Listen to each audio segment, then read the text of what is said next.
Hello and welcome. Today we have a great show for you. Today is the show Entrepreneur You Should Know. My name is Matthew Bielinski and I am your host.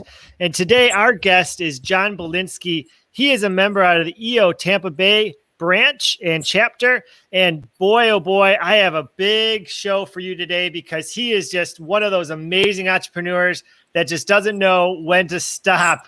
He has come from his history is amazing. I hope we get into a little bit about his story, but he has not one, not two, but three educational companies that we'll get into how he started that and why he started that. But more importantly, he's also a Marine Corps combat action veteran. And so we respect and salute him more than anything.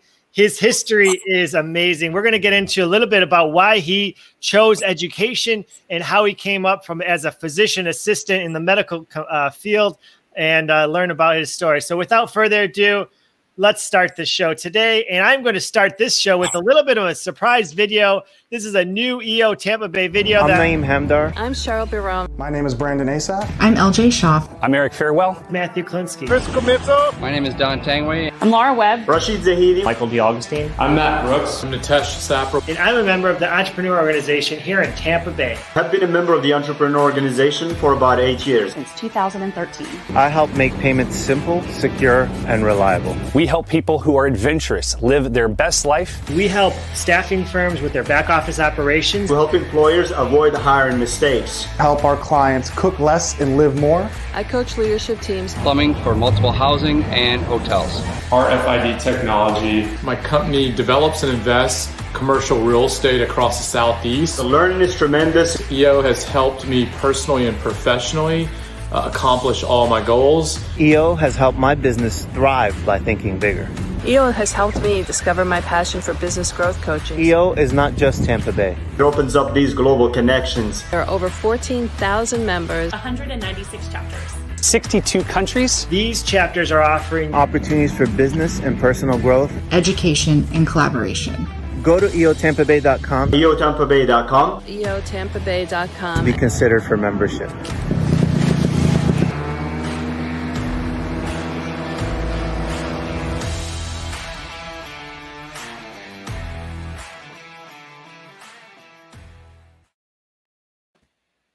How about that intro, John? How are you? Fantastic. I want to join that. Wait, I am in there. Wow, what a great organization. Great video. Isn't that some awesome promo that they just finished up? That really is fantastic, man. And thanks for the wonderful welcome and introduction. Oh, John, man, oh man, John, how are you doing today? Dude, I'm on fire. I'm on fire, especially with recent changes in my business model and my hierarchy of structure. I'm on fire. I'm engaged, living with a lot of gratitude. Awesome. You have so much energy. And as I got to learn about you a little bit more, I was just like, wow, that's impressive. Wow, that's impressive. No shit, that is impressive.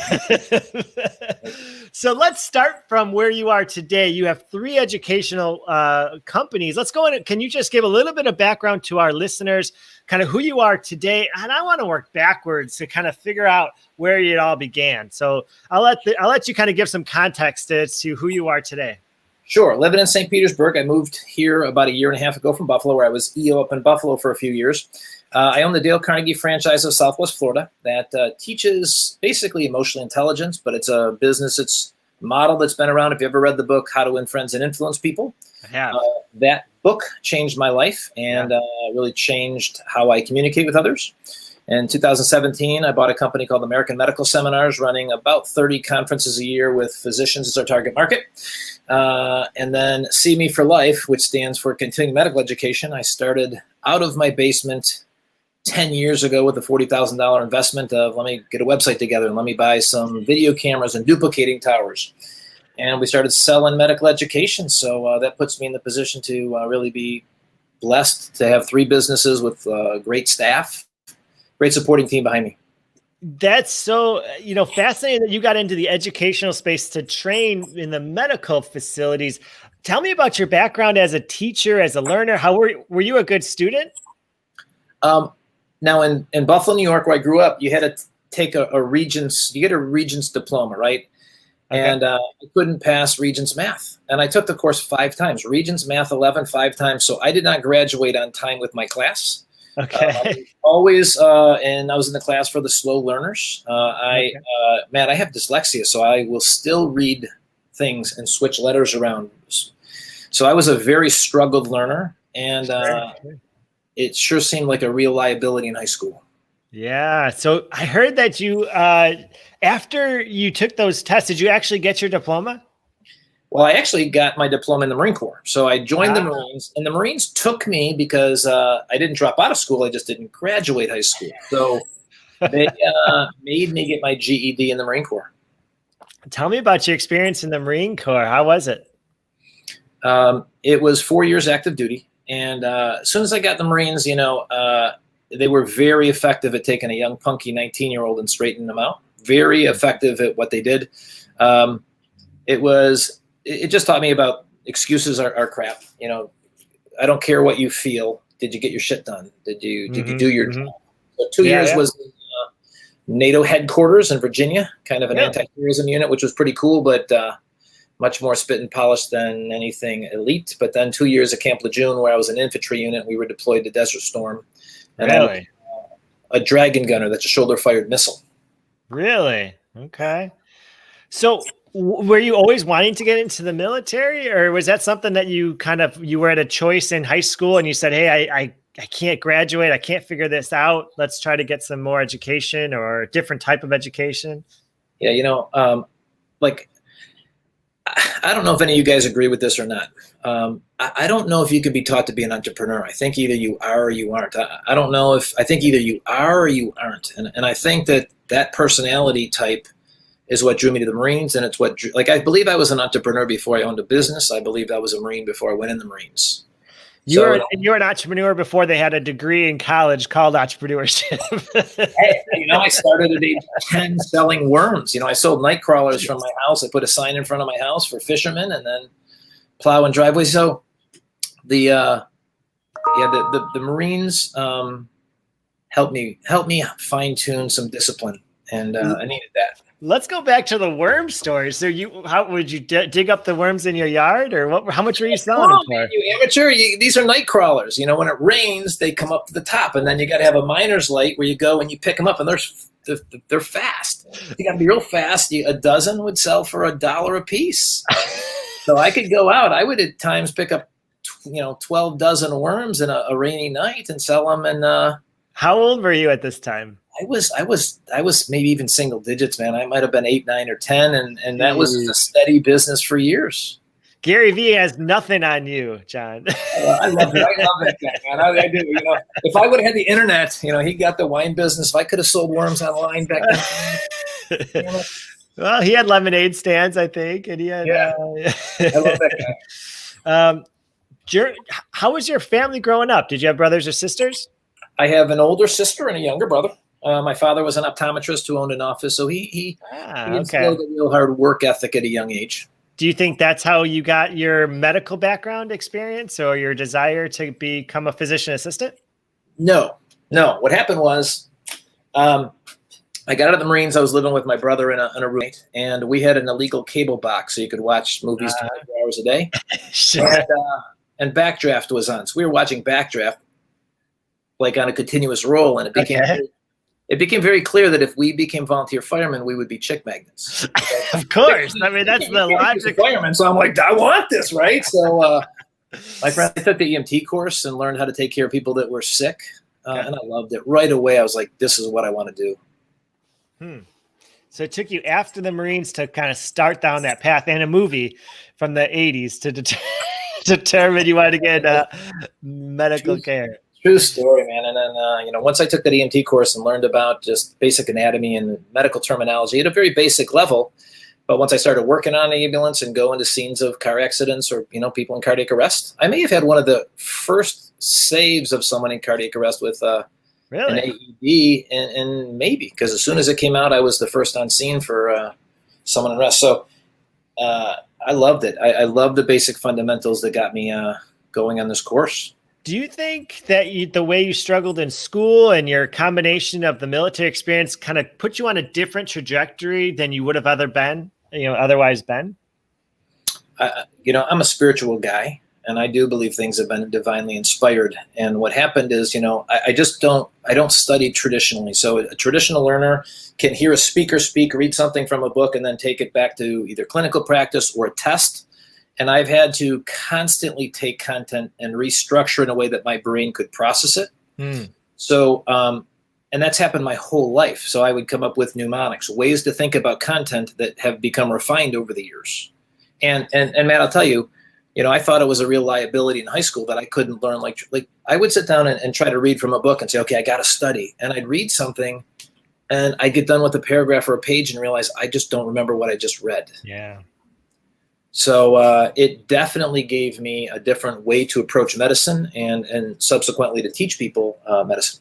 Well, the barrier, you have to take in so much knowledge as a medical personnel, whether it's an EMT or a doctor, to not be able to understand what you're reading. You're just at such a disadvantage. And so the mental strength has to be so much stronger in a person like yourself to get through barrier after barrier, not only the normal barriers, but the physical barrier and mental barrier of not retaining and not, learning in a different way. And this is really before there was different an understanding that there were multiple ways of learning. This is really early in any type of special educational anything.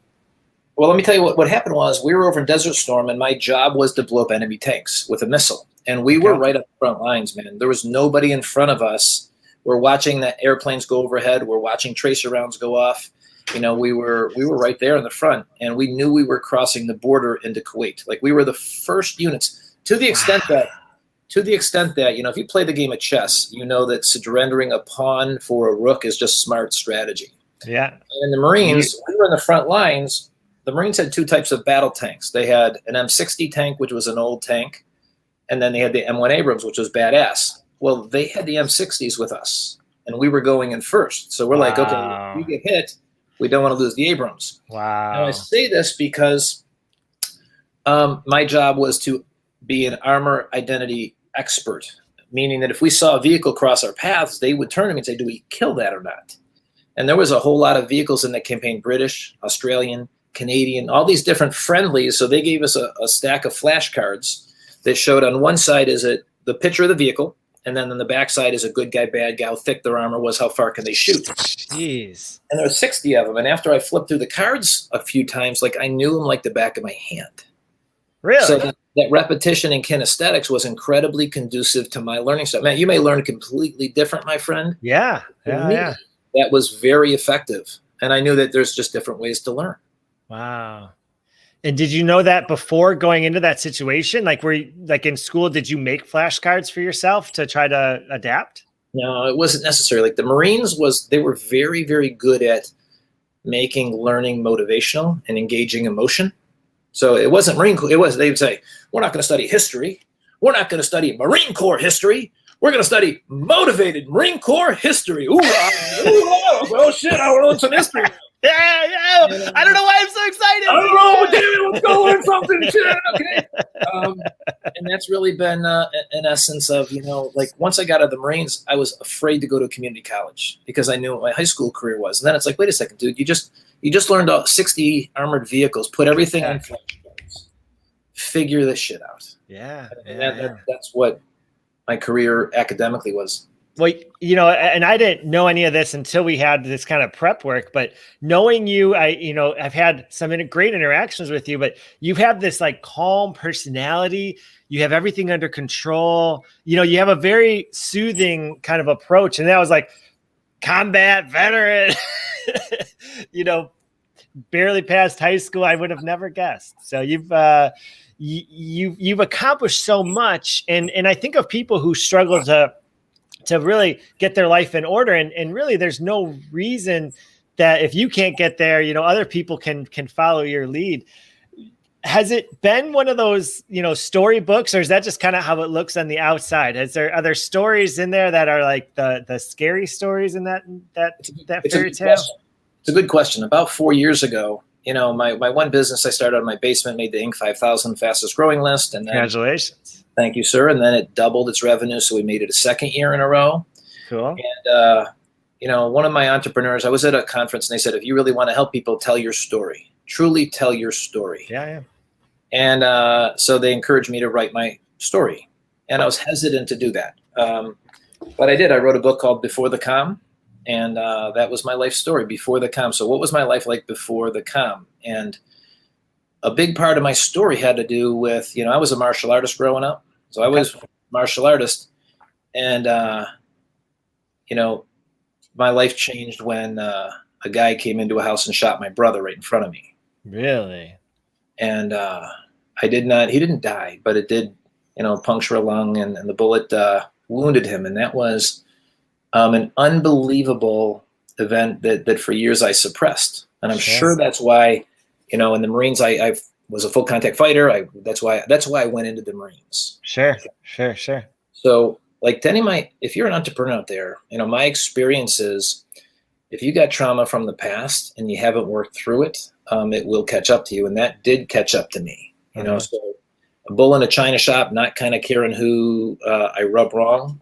Yeah. It's not very conducive in medicine. Right. Yeah. You have to kind of work those issues out before you move too far. Yeah. Huh. Wow. I can't imagine that. That must have been that. Now you're kind of piecing the puzzles together in a way that that really makes a lot of motivation. So very cool. Your story is just amazing. What else, with what's going on in today's economy, how do you relate your business to COVID, and how do you relate it to the recession, and how are things going for you now? Well, right now we have, one educational company, the Dale Carnegie franchise, which we were able to get that approved for physicians, nurse practitioners, and doctors to get medical education credit that I'm really excited about, but still people are hesitant to come together. Yeah. So, kind of stagnant. Yeah. But we still know that people need medical education. If you're a PA, nurse practitioner, doc, you have to be educated. So, right when COVID started, my background is emergency medicine, critical care, and God gave me an ability to take really complicated stuff and make it easy to understand. So there were a lot of clinicians that had to get moved into a critical care role when ERs are getting flooded and ICUs are being flooded with very sick people. So, I started doing free education. How can I educate my colleagues of key principles of assessing someone who's sick? So we tried to give back. Anybody who was in the medical education world, we gave them free educational credits to try to keep their, not go to work. We'll handle some of the credits. So with what's happening now, we know that everybody in medicine still needs to be educated. We have to find more creative ways to do it. And that's what we're working on.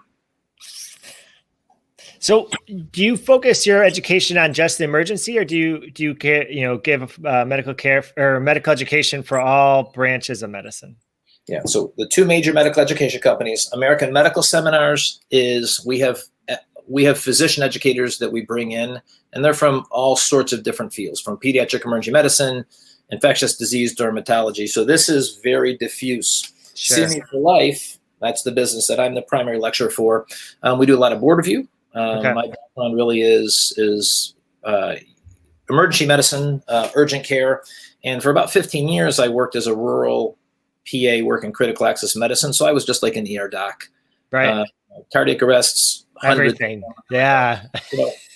And, between teaching people these skills, but in a way that's really easy to understand, I love doing that stuff. So we know that people still need to be educated, and we're still, grinding away. What many of you may or may not know is that I'm also a physician. And so John and I kind of instantly connected when we met actually at the last Christmas party. And it was just, it's cool when you meet other entrepreneurs with a medical background. There's just something unique about us. I agree. And I believe, that most physicians, PAs, NPs, they have a natural entrepreneurship tendency because, before 2010, really 80% of all practices were owned by the providers.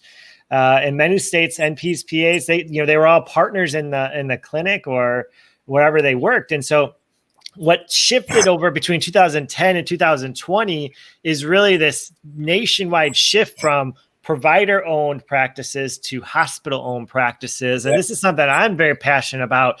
And when you take out that entrepreneurship approach, many providers are like getting antsy. You know, they work for the hospital and they're just working, and they want to build something bigger for their family. They went to med school, they went to PA school, NP school, they went to these higher educational levels, and now they're kind of stuck in a job when their natural tendency is to run a practice, contribute to the community. And I see this as a way of a lot of providers getting burned out. In your world or your expertise, have you seen many provider friends or colleagues starting to get burned out at all in the medical world? It's a huge problem. And just to kind of go with what you're saying, I absolutely agree with you. And I call it the rat race. It's where you're working $1 per hour wage. Yes. The only way you're making more money is to work more hours or get a higher wage. That's the only two options of making more money. And I see that. And you're right, burnout, as of 2023, that's going to be a official diagnosis in the ICD-10 codes, occupational burnout. Learning something right here, guys. Everybody, listen up.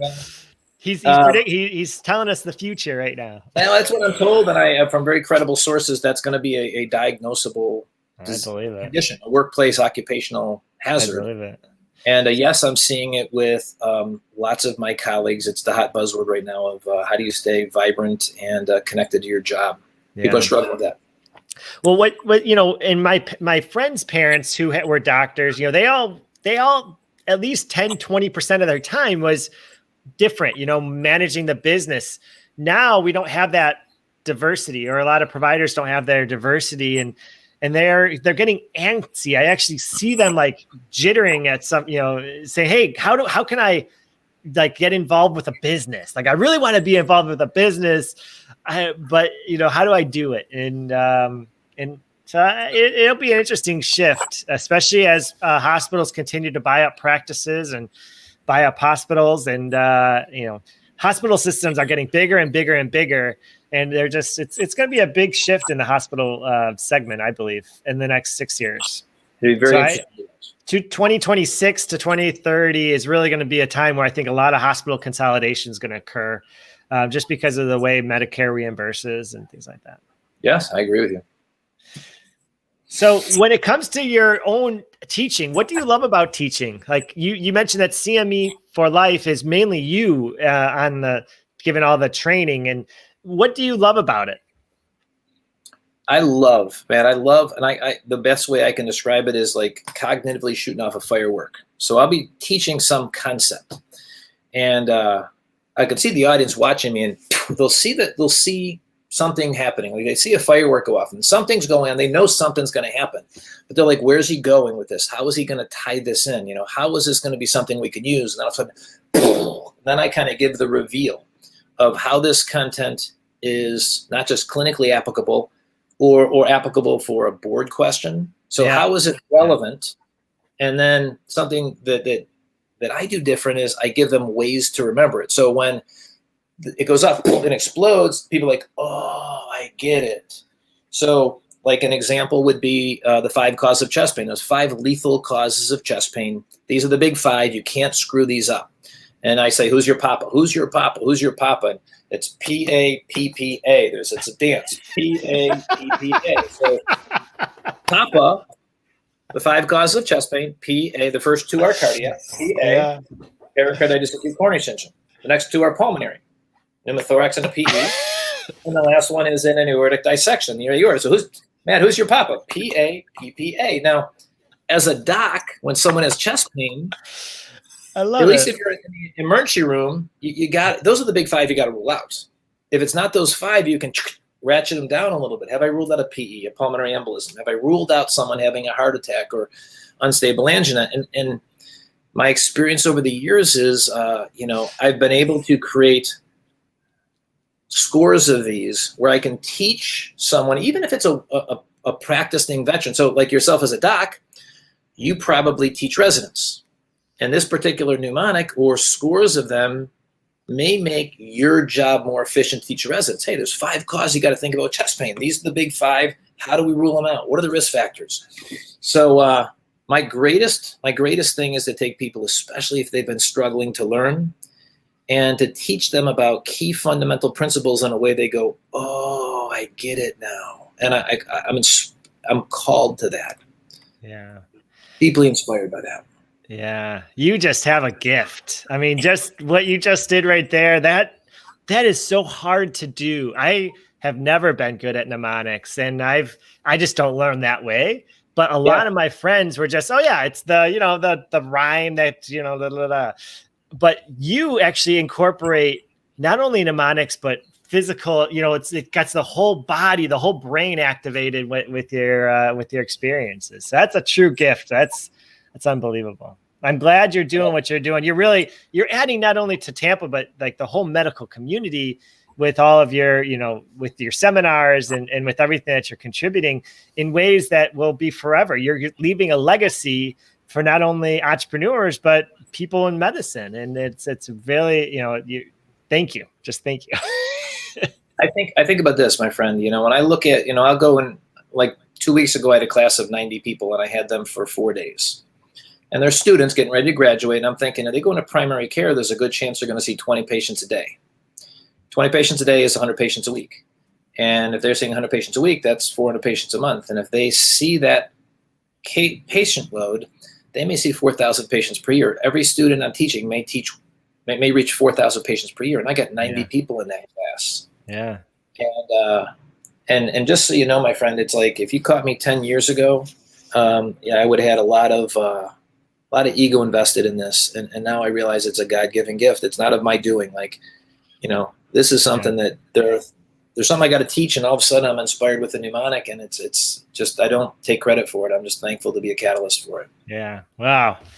That's really cool. Let me pull up your website real quick so that so people can check out your websites in case they're curious and want to learn more. And I'm gonna go ahead. Don't hesitate to refer them to my YouTube channel. Like I have 800-900 videos with millions of views. So like I still love teaching medicine. Now I more like teaching people how to think about medicine. So it's like, I love teaching about medical errors and influence, cognitive, why we make medical errors. Yeah. I'm getting more and more into burnout reduction and, how to communicate at a higher level. And that's really the Dale Carnegie stuff. Right. Yeah. Well, you're combining kind of multiple levels of training, which is even harder to do. I'm just, my screen is just taking its time, so don't worry about it. I don't know if you know this, Matt. Maybe I don't know if I shared this with you. Are you aware that I hold the Guinness Book of World Records for the longest medical lecture in history? No. How long is your longest lecture? 30 hours. I lectured for 30 hours, and this was November 19th in Sarasota. We did, the rules were you can only take a 5-minute break per hour. So yeah, I lectured for 30 hours from 4 in the morning until 10 in the morning the following day. Was this like your standard kind of presentation, like your standard course that you went through, or was this kind of off the cuff? No, it was a board review course that I just kind of hybrided right when people started losing steam at 3, 4 in the morning. So it was a board review, a continuous board review course for 30 hours straight. Very good. Wow. Well, congratulations. Thank you. That was a bucket list. Gotta have a bucket list. Good. Do you have anything on your bucket list? What are things that Matt's gonna? You wrote a book. Yep. What else? What are 3 things that you want to accomplish before you die? So wow, 3 things I want. So I've always wanted to own a hospital, and it really goes to the idea that I've been training my life as a doctor, but also in temporary staffing and HR. And so staffing has a 2 to 5% net profit margin. So when you run a temporary staffing company, your attention is on the details of operations. And I believe I can bring that skill set for the past 15 years and apply it to the hospital system to provide better care than the hospital can ever provide at this time. That's awesome. And I believe that patient care and hospital operations will benefit from my philosophy versus the current philosophy. Cool. So that's my short term. By the next 3 to 5 years, that's where I want to be. But bucket list wise, I love my life. I live every day. The reason why I wrote the book was because I found a philosophy that works for me. and I wanted to just share it with the world. And so writing that book was on that bucket list of things that I wanted to do. Okay, we can't leave it there. I mean, I need to know more. You make me want to buy the book. But what is your philosophy? Well, it's work, passion, life balance. And so my whole philosophy is that every relationship you have in life can be classified into 3 categories: selfish relationships, selfless relationships, and mutually beneficial relationships. Mutually beneficial relationships are what I consider life. So it's the give and take of friendships, of anybody that you give and you receive from in a mutually beneficial way. And those relationships are very important. The second most important ones are the selfless relationships. And I call those the work relationships. Anytime you're giving more than you're receiving. So when you're giving to build a relationship with your parents or your kids or your employer, or volunteering your time, or anything where you consider that you're giving of your time in an unequal receiving a check doesn't replace the hours you're missing with your family. Yeah. So I consider that a work relationships. And then the most important one is actually the selfish relationship, which is passion. So I consider that your relationship with yourself. And so what happened with COVID was very interesting. People were so distracted over the last 10 years with social media and work and working 60 hours a week and burying their face in their phone with Facebook and social media that they forgot about the relationship with themselves. And so when we didn't have to go to work, when we couldn't hang out with people, when the news was too much to bear, you couldn't watch it, you were only left with so much extra time with yourself. And so in a perfect world, people would be filled with joy, filled with energy, filled with excitement because they had so much time to spend alone. But what happened was people realized that when they looked in the mirror, they didn't know who they were. They didn't have that relationship with themselves. They didn't know what their passion was, what they could do by themselves without anybody interfering. And so a hobby could be a passion, but a passion is really something you would do by yourself, nobody around you, and it fills you up. It gives you energy. It's a very selfish type of relationship. So, John, what would you consider yourself in terms of passion for yourself? Great. I love this kind of conversation, brother. I do. I love teaching. Like, I love taking an audience and inspiring them to go back to help people. Like, what do you do for fun? I like lecturing. I like developing content and bringing it to the workplace. Stephen Covey, his book 7 Habits of Highly Effective People. Yep. He talks about what he has a follow-up book. Don't get me wrong. That's a rite of passage, guys. If you haven't read Stephen Covey's 7 Habits of Highly Effective People, I don't recommend reading, and I recommend studying it because I believe it is it's a Think and Grow Rich of emotional intelligence. But in the 8th habit, he has another book that's called The 8th Habit, From Effectiveness and Greatness, How to Find Your Voice and How to Inspire Others to Find Their Voice. He talked about that we have 4 intelligences. I get mnemonics for everything, so it's pies, right? So you have your PQ, your physical intelligence, or in business, it's what makes you money. Your IQ speaks for itself, okay? You have EQ, your emotional intelligence, and then your SQ. So he's saying that you have 4 intelligence like wheels on a wagon. And if you can find that thing that overlaps all 4 of those, then you found your voice. Then you found it makes you your money. You have the mental capacity to do it. It fires you up and it serves others. Yeah. And, my friend, when I think about that, it truly is impacting people through the medical education and not just medical education, because it's the Dale Carnegie course to inspire transformations, to ignite empowerment in other people, to ignite the empowerment in other people so they can go create their own extraordinary lives. That is my Simon Sinek's why. I would do it for free. You're bringing everybody into the table here. I'm just telling you, the heavy hitters. So teaching and just it's very clear to, I'm sure, all of our listeners that you just love teaching with all your mnemonics and your energy, and you just brighten up when you start talking about it, which is awesome. But imagine now, would you consider that work as well? And I don't know what would be your answer would you consider that work, or would you consider it passion? Well, I think it's a balance. I mean, I think that, you gotta, if I had a choice, I would only do the things that are really, really, really passionate about. I would not have wanted to fire my CEO like I did 2 weeks ago. That was work. To go to do 4 days in a row of 8 to 10 hour days teaching a board review course. I love teaching, but that's work. So it's got to be, the balance for me. At least be balanced, but I also have to look at the big picture margins to keep my people employed. Right. Well, it's very similar to me. When I was running the business, I actually started it in med school. And so I would put 80 hours a week in the school and training, and then I would put in any extra time I had to starting the business. And so for me, medical care and entrepreneurship are the two kind of core passions that I have. But people would ask me, why do I work so much? And I was like, oh, this past week, I only worked like 2 hours. And they're like, no, but you were, working on studying and you were building this business. And I was like, yeah, but I only considered 2 of those hours work. The rest of it was like fun and it was exciting. It was like I enjoyed it. Well, we're stuck in the same block. Like I agree with you, man. Good for you, and I feel the exact same way. Yeah, but the key is really to acknowledge it. What happens is when I didn't acknowledge it, that it was a selfish relationship, I let it control me. It was just like any other drug. It took over my life and I allowed it to.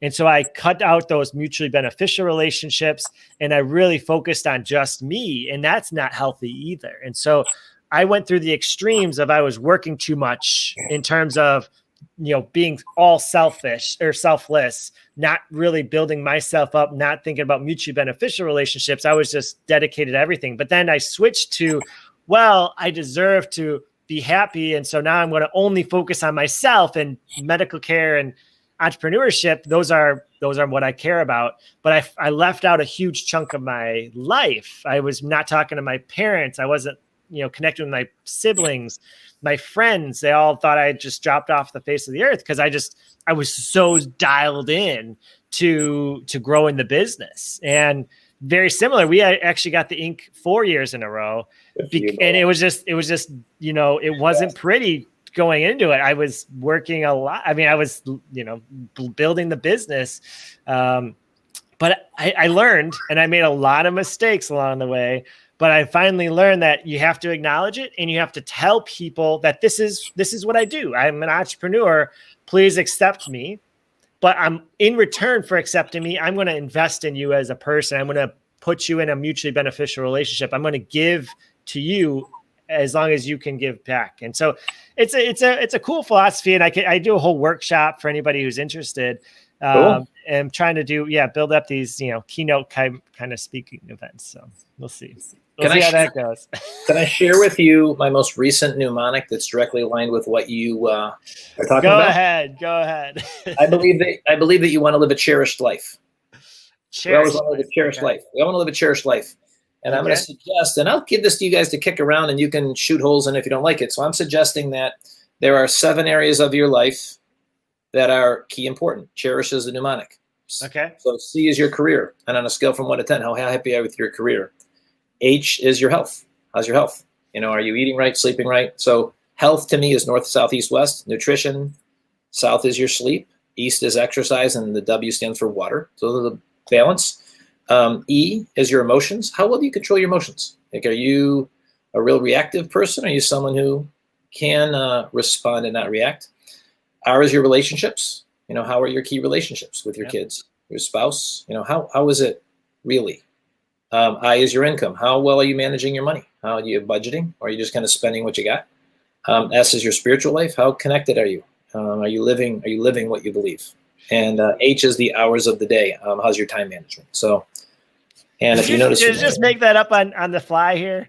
No, this was about a month ago, and I'm trying to look at what are the most important areas of my life. It's cherish, and then if you look right here, I'm looking at I got to get better understanding of my money and finances. So this week I'm working to move to a 6, and my hours of the day, I don't think I've been planning it very well. So this week I'm being meticulous about my time. So I'm going to, get a damn good time management week. That's my vision. That's my plan. So it's almost like that's the essence of a planner, like they have the 10X planners and they have the motivate, you can have a cherished planner. That's your next line of products. Yeah, it's maybe. I just, quite frankly, Matt, I hope that someone would look at this mnemonic and go, holy crap, that's important. And then they just sit down and go, just rank on a scale from 1 to 10. How you doing in those areas? And what's it going to cost you if you don't improve there? Yeah. And so let's just say your career is a 9. You're rocking it. But your marriage is a 3. How's that going to show up for you in 3 years? Yeah. Maybe you need to spend a little time and find a more mutually beneficial relationship. Yeah. Yeah. So That's awesome. I keep on saying that, but John, you leave me speechless. You just come up with like so impressive. Such a gift. I think that like this in medicine, see one, do one, teach one, right? That's if you're not in medicine, that's been the mantra. If you want to learn something, watch it one time, and then you do it, and then you teach somebody else it. And when you get yourself into a teaching mindset where I'm learning a principle, but I want to share it with other people, it makes it easier to learn it. So how can I learn it in a way that I can share with others? Yeah. Very good. Very good. Well, unfortunately, I can't share the website with you, but it is CME for Life is your website. And then the Dale Carnegie Southwest Florida is if you go to gocarnegie.com, go to carnegie.com. One of the things we do is we have Matt, my first job as a PA, I was fired from, and that sucked, man. It sucked to have, after being there a year, and my supervising doc saying, "Hey, we're going to be better if you go work for the competition because you're pissing off the nurses and the docs working with you." So I studied that Dale Carnegie book, How to Win Friends and Influence People, because I never wanted to piss people off like that. And that course changed my life. I took it in 2009. You want to see something interesting? Google Warren Buffett and the Dale Carnegie course, and listen to what Warren Buffett says about this course. He says, there's only one degree that I have on my wall, and that's a degree from the Dale Carnegie course because it changed my life more than any other degree that I have. So no matter where you guys, and if you're an EO member, and you want to come to this course, we'll put you through the course for free. You can come through our course. If you paid for it, it'd be anywhere from $1,700 to $2,200. So if you're listening to this, you're EO Tampa Bay, please come. That's a great offer. I'm just saying, it'll change your life. Like, it'll give you tools to make you a better speaker, how to communicate in a way more effective way, decrease your fear, increase self-confidence, how to, mitigate disagreements, especially in a social media culture, how to reduce stress and worry. It was a course that I don't believe I would have what I have today if I didn't go through the course, and that's why I bought the franchise. It's not even 1/10 of my other businesses. It's very small, but I love it. It's life-changing. It's transformational. Cool. Very good. Well, thank you very much, John, for coming on the show today. It's been a pleasure to have you and just to learn a little bit more about you. And would you like to leave the listeners with any other items? If I was going to leave you with any other item, for me, things that have really been helpful for me is a spiritual connection. Really staying focused on the big picture, what's important, defining what my relationship is with God. That's been incredibly powerful and leverages everything that I do. And that has put me in a position more to serve others and to grow personally. So I guess I would challenge you to say, how's your spiritual life? That's one thing I would say. And one thing, Matt, that I already told you that I'm a really poor reader, but I'm a really good listener. And boy, I'm an audio digest addict, and I listen to audiobooks all the time on my drive. If I got a 20-minute drive, there's something educational playing. I highly, highly recommend Simon Sinek's new book, Infinite Game. It's a game changer. There's another book called Atomic Habits, which is fantastic. I've read that one. Those two books are very, very powerful. I highly recommend them. Great. Well, very good. Well, thank you again for coming on the show, and we appreciate you, and thank you for everything. And hopefully our other members of EO Tampa Bay get to know you a little bit better. Matt, you're the man. I really appreciate you. Thank you, guys. Thanks for having me, man. Great content. I loved it. Thanks, brother. All right, sounds good. Talk to you later. Bye.